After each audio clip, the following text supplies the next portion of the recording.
미국과 한국 두 나라의 외교장관이 전화통화를 하면서 미한동맹과 대북 협력 방안을 비롯한 한반도 문제를 논의했습니다.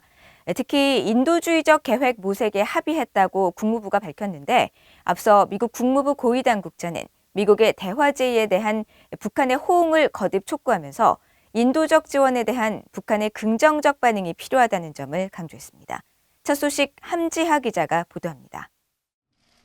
토니 블링컨 국무장관과 정용 한국 외교부 장관이 전화통화를 갖고 북한에서의 최근 진전에 대해 논의했다고 미국 국무부가 밝혔습니다.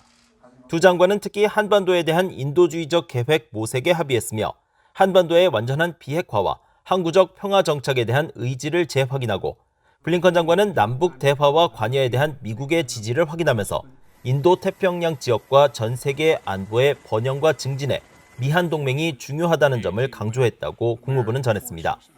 블링컨 장관은 이날 자신의 사회 연결망 서비스를 통해서도 정 장관과의 통화 내용을 공개하면서 남북 대화와 관여에 대한 미국의 지지와 한반도의 완전한 비핵화와 항구적 평화 정착을 위한 미한 동맹의 중요성을 재확인했다고 강조했습니다. 한국 외교부도 두 장관의 전화회담 소식을 전하면서 양측이 인도주의 협력 등 북한과의 협력 방안에 대해 구체적인 합의를 진행했으며 대북 관여를 위해 지속적으로 협력해 나가기로 했다고 밝혔습니다. 그러면서 양측이 앞으로도 미한 동맹 발전과 한반도 문제 진전을 위한 전략적 소통을 계속해 나가기로 했다고 전했습니다. 이런 가운데 미국 국무부의 정박 동아시아 태평양 담당 부차관보 겸 대북 특별 부대표는 5일 국방부 산하 전쟁 포로 실종자 확인국 DPAA가 개최한 한국전 참전 미군 유해 관련 행사에 참석해 북한과의 대화에 대한 미국의 의지를 거듭 강조했습니다.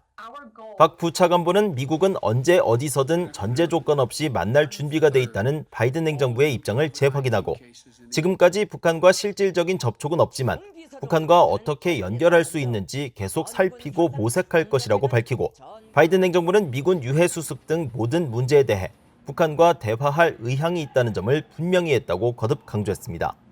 그러면서 미국은 중요한 대북 인도 지원 제공에 초점을 맞춘 국제적 노력을 계속 지지하고 있고, 북한이 이를 수용하기를 기대하고 있지만 오히려 북한이 미국과 국제사회의 인도적 지원 제공 노력을 어렵게 하고 있다고 지적했습니다.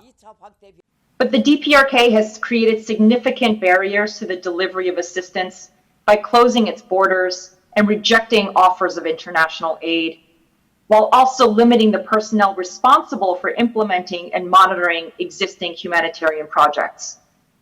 박 부차관보는 특히 대북 인도적 지원을 위한 미국의 노력을 강조하면서 북한이 미국과 국제사회의 지원 노력에 협조하고 긍정적인 반응을 보일 것을 촉구했습니다. BOE 뉴스 함지하입니다.